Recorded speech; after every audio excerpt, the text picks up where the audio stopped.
So now I go have protein. We're gonna go do our Blue Star sampler and hand out free supplements for everyone who comes by. Come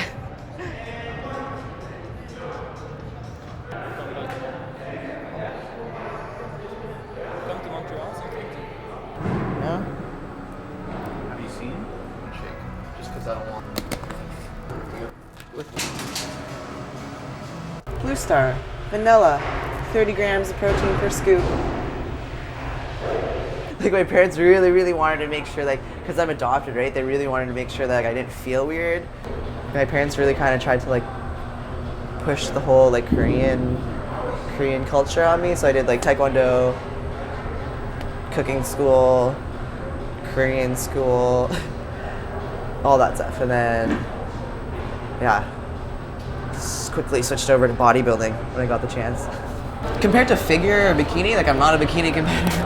I'm not really a figure competitor, so I used to date someone who's like really big in the fitness industry right now, and he introduced me to kind of the whole lifestyle of everything and the whole competing aspect of fitness, and then yeah, I just kind of built up from there. Fish, and I don't like to cook my like tilapia, so I just like throw all my chicken in the boiler in boiled water, cook a bunch of rice at once, and then I'm set for the week. So with rice? A lot of rice. Vegetable or broccoli? Yeah, I'll have like my vegetables, Asparagus? spinach, asparagus, and green beans. I just kind of stick to the same thing: egg whites, chicken, and basmati rice. It's kind of the same thing over and over and over again. Yeah, like shoulders, legs. I do legs twice a week. I'll do quad dominant day and then a hamstring dominant day. I'll do delts twice a week. And I don't really work on my chest. Like I do a couple chest exercises, but I don't really. My chest routine is a lot lighter than all my other workouts, just because I don't really need a big. As a girl, I don't really need a big chest, so that's the one workout where I kind of slack off a bit, and that's the same day I do my delts again, so kind of works out. Yeah, I like being able to lift heavy weights and have my body show it, and just allow other girls to be able to kind of do the same thing. I mean, like, just because like I'm also able to maintain my femininity at the same time, that it lets other girls, like, you don't have to be scared to like go work out, lift weights, go crush some 45s, and still be a girl, you know, and still look good. So I just like being stronger than I thought I was. Does that make sense? Like when I first started off working out, like I could only bench like the 50-pound barbell, and then just like when you're in the gym doing your sets and your reps, you're going as hard as you're going, whatever it is, like wherever you get your motivation from, wherever you pull it from, you're always kind of stronger than like when you walk into the gym, you surprise yourself. So that's what it was for me. Like I remember like working out and like doing like arms or whatever next to a guy, and the guy would be doing like half the way that I was doing. That in itself to me was like really amazing, that like I can actually work really hard and be stronger than like than a guy, and actually that was pretty much it, like proving to myself that I'm a lot stronger than I am. Like to actually do a bodybuilding show, it's actually like it takes a lot more like mental anguish than it does to like do the workouts and stuff like that. It's like I think I battle with myself 20 hours of the day to like to like go work out, to eat, to drink more water, to do certain things. I battle with myself in my brain more often than I like the amount of energy I expel at the gym. So it really is just like kicking your mind into high gear. Honestly, like I'll be internal battling with myself. Like I'm so tired, I don't want to go work out, but then your body will give up before your mind gives up, right? And like you kind of have to like wrestle with like certain things. As you're dieting and you get like down to such a low body fat percentage, you just start to go kind of crazy.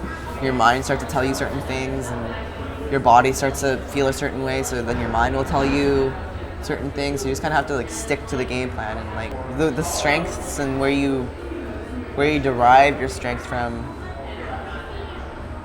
is like really remarkable when you get like really close to a show. Like where you're able to pull the motivation from, where you're able to pull like whatever you're going after. When you're that depleted, it's cool. It's definitely a huge learning process. It's fun.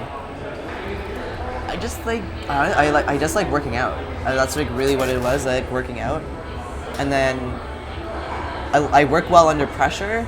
So like the shows just kind of give me something to like be put under pressure for. Like I want to get like I like getting lean, like really really shredded, but I wouldn't do it if it were just something to do. Like just go get shredded. I wouldn't do it if it weren't for the shows. So the shows just kind of give me something to go after.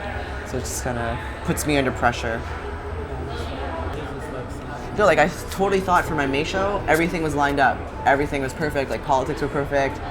Like my dial-in was perfect. I totally thought that what I had done for my May show was I couldn't have done any more. And then I did. And then I didn't place at all. So it was like that. Yeah, that like unknown, the uncertainty of like, who knows, do it all over again. Like I didn't really think I was gonna compete ever again. So it's like that whole battle, like I've invested so much into it. You do is work as hard as you can work and then kind of show up on show day, hopefully with a package that the judges like. Like that whole concept is so nerve-wracking and kind of crazy if you actually think about it, like how much money you invest into something, and then with the possibility of possibly winning and possibly doing well. Who knows? Do it all over again. See how it turns out. And thankfully, it did turn out. So it's kind of work your butt off, and eventually it'll pay off. Dana Lynn Bailey is one of the only, if not the only, physique competitor that promotes as much as she does and does as much as she does for the physique category. And like I've noticed that like there's not a lot of other women out there that are like, because what she's done is she's really harnessed that like you can be jacked as fuck and then be hot and like drop dead gorgeous and still like bigger than guys or whatever.